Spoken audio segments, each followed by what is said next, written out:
वंदे संस्कृतमातरम्। सर्वेभ्यो नमो नमः।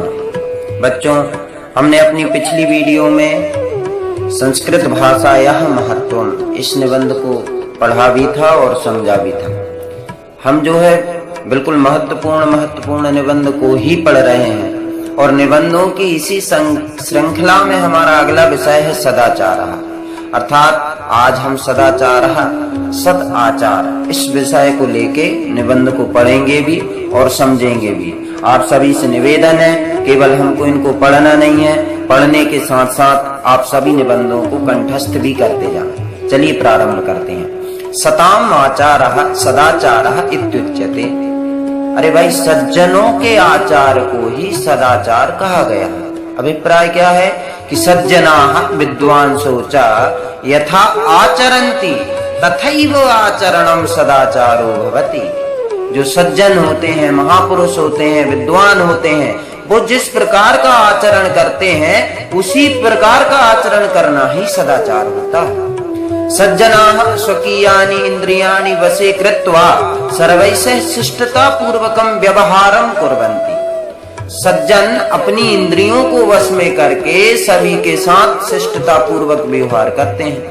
अब ये शिष्टता पूर्वक व्यवहार क्या होता है तो वो आगे बता रहे हैं। ते सत्यम वदन्ति मातुः पितुः गुरुजनानां वृद्धानां ज्येष्ठानां च आदरं कुर्वन्ति तेषां आज्ञां पालयन्ति सत्कर्मणि प्रवृत्ताः भवन्ति। वो क्या करते हैं कि सत्यम वदन्ति, हमेशा सत्य बोलते हैं। मातुः पितुः गुरुजनानां वृद्धानां ज्येष्ठानां च आदरं कुर्वन्ति, माता पिता गुरुजन वृद्धों और अपने से बड़े लोगों का आदर करते हैं। तेषाम् आज्ञां पालयन्ति, उनकी आज्ञा का पालन करते हैं। सत्कर्मणि प्रवृत्ताः भवन्ति, और अच्छे कार्यों में प्रवृत्त होते हैं, अर्थात अच्छे कार्यों में लगे रहते हैं। जनस्य समाजस्य राष्ट्रस्य च उन्नत्यै सदाचारस्य महती आवश्यकता वर्तते।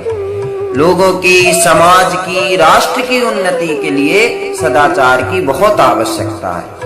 सदाचारस्याभ्यासो बाल्यकालादेव भवति, और ये जो सदाचार का अभ्यास है वह बाल्यकाल से, बचपन से ही होता है। सदाचारेण बुद्धिः वर्धते, नरः धार्मिकः शिष्टः विनीतः बुद्धिमान् च भवति। सदाचार के द्वारा होता क्या है तो बता रहे हैं कि सदाचार से हमारी बुद्धि बढ़ती है, व्यक्ति धार्मिक होता है, शिष्टाचारी होता है और विनीत अर्थात विनम्र होता है और बुद्धिमान होता है। संसारे सदाचारस्यैव महत्वं दृश्यते। इस संसार में सभी जगह सदाचार का ही महत्व देखा जाता है। ये सदाचारिणः भवन्ति ते सर्वत्र आदरं लभन्ते। जो लोग सदाचारी होते हैं वो सभी जगह आदर को, सम्मान को प्राप्त करते हैं। यस्मिन् देशे जनाः सदाचारिणो भवन्ति तस्यैव सर्वतः उन्नतिर्भवति। जिस देश में लोग सदाचारी होते हैं उसी देश की और उन्हीं लोगों की सभी जगह उन्नति होती है। अतएव महर्षिभिः आचारः परमो धर्मः इत्युच्यते। इसीलिए महर्षियों ने, हमारे पूर्व महर्षियों ने, आचार्यों ने कि आचार ही परम धर्म है, ऐसा कहा।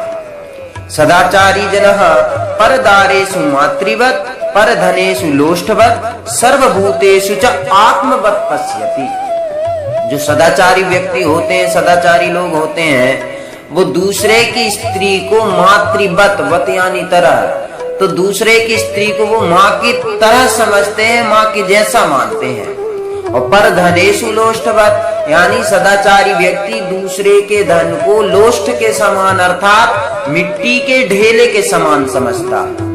सर्वभूतेषु च आत्मवत् पश्यति, और सभी लोगों को वो अपने जैसा समझता है। भाई, उसको जो व्यवहार स्वयं के लिए पसंद नहीं होता है, सदाचारी व्यक्ति वह व्यवहार कभी दूसरे के लिए नहीं करता है। सदाचारी जनस्य शीलम एव परम भूषणम अस्ति, और जो सदाचारी व्यक्ति होता है उसका शील अर्थात स्वभाव ही उसका परम आभूषण होता है।